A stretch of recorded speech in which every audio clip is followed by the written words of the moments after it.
Hey guys, welcome back to another exciting video. And today we have another UI design, and that design is the login and sign up page of an app.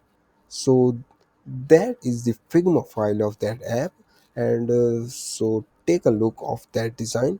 Here we have first of all the login page where we have a welcome text and email field and password field over there, and then you have an remember me and forget password, and then we have an login button over there. And after that, if the user want to log in with the Facebook or Google, then user will also can do that too.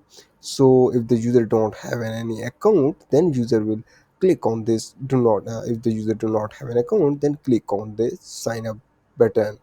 Now take a look of the other screen, that is the create an account screen.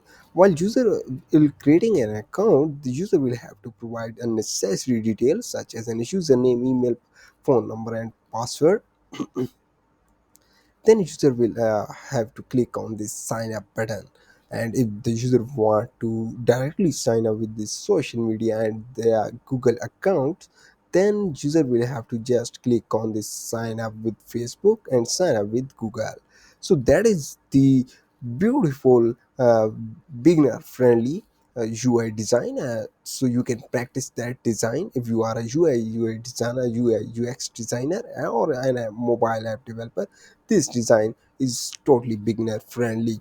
So link of that design is in the description or a pin comment, so you can download it for free. And you can guys also do visit flutterstaff.com, where you will find all the data related to Flutter UI designs and amazing resources that are totally free to download.